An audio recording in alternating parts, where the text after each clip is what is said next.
With Three Gold and Black Live, Tom Schott, friend of the show, friend in general, but that's a good thing, but also has been on our show many times over the year, which we appreciate as well. And, it's a crazy time. We're all getting used to working from home, and it's your palatial estate. That's where you are as well. It just one of those things of getting used to this, but we've been doing it for a while, so we're kind of getting good at it. Yeah, I actually had to put a nice shirt on just to come on. It's been, I was listening to the episode with Tim just a few minutes ago, the segment with Tim, and like he said, been working from home since March, and it's kind of the new normal, and productivity has been good. A lot of these kind of Zoom and Teams meetings, but we're getting things done, and you can't beat the rush hour traffic. It's up the stairs and you're home. Yeah. We're adapting pretty well. So. Yeah, and a new opportunity for you, Senior Director of Strategic Communications. We'll take some getting used to not being in athletics on a daily basis, so you still have some role in that, and you are the historian that I think is very, very important to the long-term memories of everything goes on in Purdue athletics. But to tell me about your new role and who you're working with and some of your challenges, of which you have some, certainly working with Purdue Global and Board of Trustees, et cetera. Sure. Was ousted from athletics back in December, and was fortunate in January to start with the University News Service Strategic Communications area under Julie Rosa, who I've known for a long time, as you have. Certainly one of the great communicators and folks in the communications business at Purdue and in Greater Lafayette, has been around for a long time. So fortunate to work with her and her team. You mentioned Purdue Global, which ironically Morgan Burke also was intimately involved with before his passing a couple of months ago, and also the Board of Trustees. So just seeing a different side of the university, it's been awesome to kind of see how the other half lives, so to speak, but no doubt about it. Still have not had a football game that I've not been a part of because of COVID, but look forward to certainly tomorrow morning. I've told Tim, who I have lunch with every Wednesday, that I'll be listening at 10 a.m. tomorrow, because I certainly remember the Breeze to Morales game almost like it was yesterday. Certainly one of the great highlights. And Tim is the ultimate pro, and he'll do such a great job recreating those games, and it'll be a good thing to get us through until the live games start again. Yeah, take me back and remember what you remember about that. And you were working in that game in 2000, back in the old press box, right? That's right, because 2002 was the first year we were in the new one. What do you, I mean, obviously the Morales catch, there's some other things that I recall, but what were your takeaways from that game, or things that stick with you all these years later? Well, just that whole season, and obviously it was Drew Brees' senior year, and expectations, for a championship and a Rose Bowl run were very much there. And we got off to the tough start, lost a couple tough road games at Notre Dame and at Penn State. And I think what stands out about that season, other than certainly the great four-game winning streak in October, was Drew Brees' reaction in the locker room and with the media after the loss at Penn State, where he just really kind of went off on his teammates and said, we've got the talent to win the Big Ten and go to the Rose Bowl, but we got to get some things, figured out here and right away. And certainly no one wanted to let Drew down for all that he had done. And, you guys mentioned the interception to Mike Doss, and your heart just sunk. It was his fourth interception of the day, as I recall. Yeah, that's right. And you just thought, a guy that's done so much and is such a good human being, on top of being an outstanding football player, deserves better than that. And obviously the conversation with Mike Moore on the sideline before he went out and threw the pass to Morales. But certainly that season, one of the highlights of my career, and just the euphoria of winning that game and having ABC and Brent Musburger there, was so exciting. And then to go to the Rose Bowl and experience that, something none of us will ever forget. No, I think that's a true statement, to say the least. And you look at that, that was a special group, Drew Brees being a big part of it, but that tremendous characters and players and people, as we now know 19, 20 years later. That offensive line with Matt Light and Brandon Gorin, and these are top flight individuals.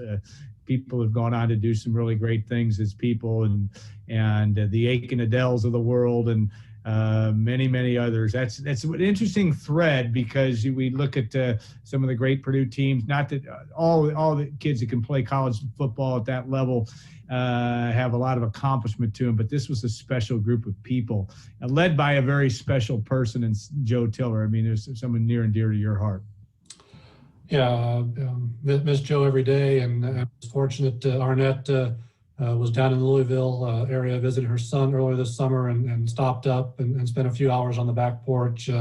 Always great to see Arnett. But you mentioned Matt Light, and I think what is forgotten about, especially early in Joe Tiller's career, was he identified football players, he identified talent, and maybe they weren't playing the position in high school that he envisioned them playing in college. In the case of Matt Light, he came to Purdue under Jim Coletto as a tight end. You've written about this, I know, and Coach Tiller and Jim Chaney said, we really think you can be an exceptional left tackle. What do you think? And Matt Light's first reaction wasn't, I'm all in. It took a little bit of convincing, and certainly it paid off not only for Matt Light at Purdue, but in the National Football League with the New England Patriots. But he was so good at moving people around and figuring out where they best fit, and his ability to identify talent, I think, is often overlooked and forgotten about because of players like Drew Brees and Kyle Orton and those sorts. But yeah, hard to believe we lost Joe so early a couple of years ago, and so soon, and then to lose Morgan Burke. I mean, a big part of my career at Purdue was working with those two gentlemen, and then they and their families mean the world to me. Yeah, and it is a reminder. It's just hard to believe on Morgan for all of us, and certainly you working directly with him. I certainly had a relationship with him, but not to the level that you did, and very hard. And Joe Tiller is still, you just can't believe it. So, but their legacies are intact. I think that is a true thing on both those guys, that we'll be talking about things that they did for Purdue football and Purdue athletics for years to come. One of the things you've done, and as you do as well as anybody, is to write. And I'm excited. I got it in my mailbox this afternoon or this morning, so I have a copy. I got something to do this weekend. And Gordon, if you'll throw it up on the screen, the 100 things Purdue fans should know and do before they die, in a book that Nathan Baird started, but you really finished. Nathan Baird, of course, formerly of the Journal and Courier, now with Cleveland.com. But tell us about that, because this is a fun book, a fun trip down memory lane, but it had to be a challenge just to limit that list a little bit. Yeah, first and foremost, as you mentioned, Nathan got this project off the ground, and when he left to go work in Columbus for Cleveland, just didn't feel it was right for him to finish it off. And Triumph Publishing, who has done dozens of these books for colleges and professional teams for many years, reached out to me, and I could not have said yes any faster. This is right up my alley. Purdue athletics history with a little bit of non-athletic stuff thrown in, but you're right. 100, we'll call them short to medium-sized chapters on the great people, events, games, whatever in Purdue history. And, 60 to 75 of them were kind of slam dunks. And then there were another probably, 75 to 80 that could have been considered. I was talking with my son about it at lunch today, and there are a couple already that I thought of. I wonder if I should have included those two chapters, but it was so much fun to do. A lot of the events, certainly in almost 30 years with the athletics department, I lived or witnessed, but many of them took some researching, which is another passion of mine. And we've got a great archives in athletics that you were certainly a big part of in your time in the athletics department. But it was just about a year ago, about 11 months ago, that I agreed to finish up the book, and we turned it all in the end of February, and I got the advanced copies yesterday, and The pre-order sales have been wonderful, which I'm not surprised because Purdue fans would love to get their hands on anything Boilermaker, and appreciate all those folks.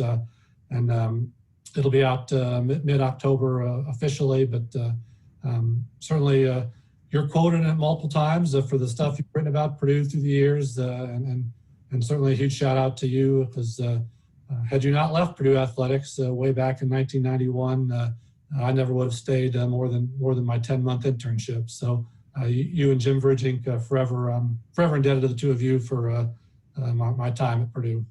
Well, I appreciate that, and we've had a lot of fun working together over the years, because you and I are cut out of the same cloth, at least in terms of that love of history and love of some of the not obscure, but things that are kind of in the background that made things happen. And there's a lot about that. You mentioned while we were off air, which is kind of interesting too, about how much things change. But you had Al Wright mentioned in this, who just passed away at the age of 104, and the Neon Cactus, which sadly is coming to a close because of COVID, et cetera. But it is that type of book, because that's part of the fabric of Purdue, and both of those people were, and there are a lot of people that are part of that, tying in that football or that athletics, but also with the fabric of the university.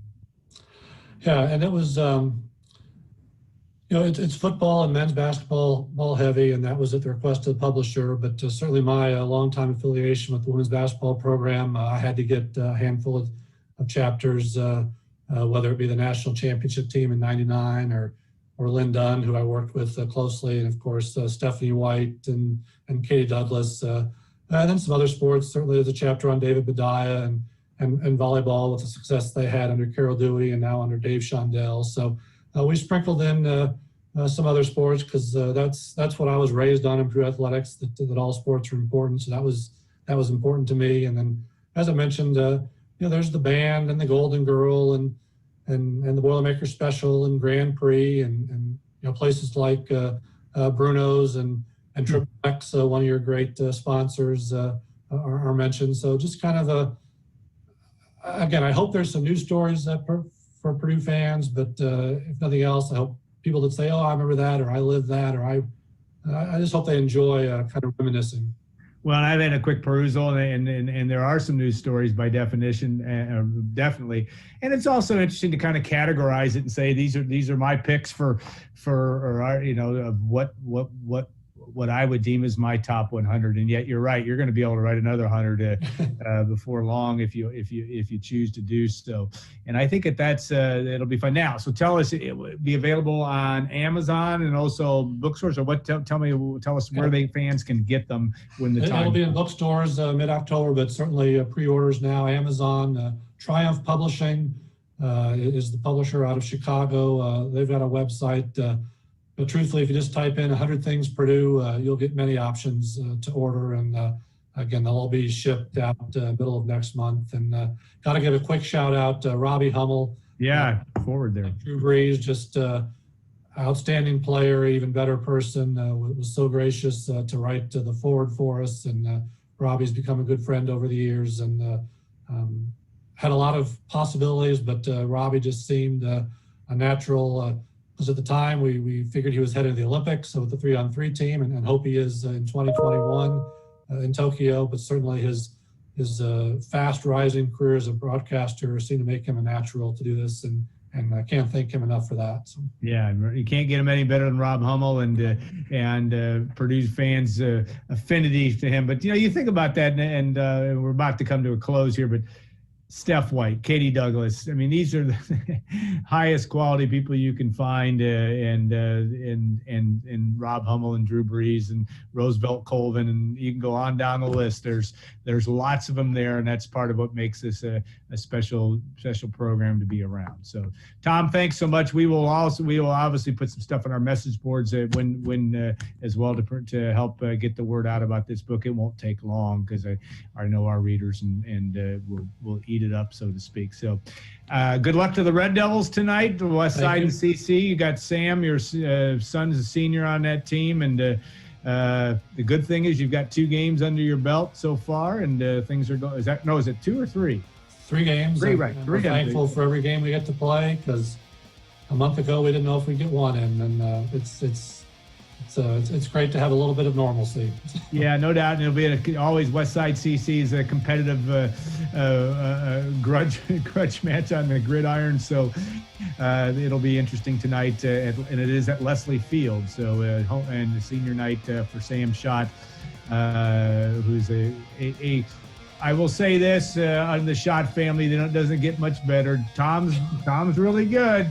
Jane's really good, and Sam and August about as good as it gets. But all leaders and people are making a difference. So thanks so much. And I'm definitely the fourth best athlete. Yeah, I know that's okay though.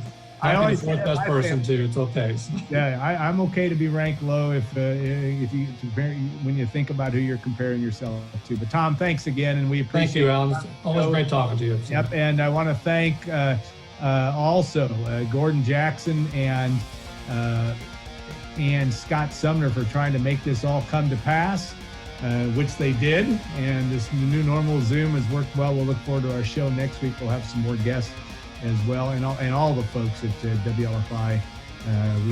It's 11 years of doing this show. We appreciate it very much, and it's a lot of fun to do. In good times and some challenging times, it's fun to do, kind of have that respite. So we'll be back next week, 2 o'clock for Gold and Black Live. Until then, be safe and be well, and look forward to talking to you and hearing from you on our site as well. Take care, everybody. Thank you.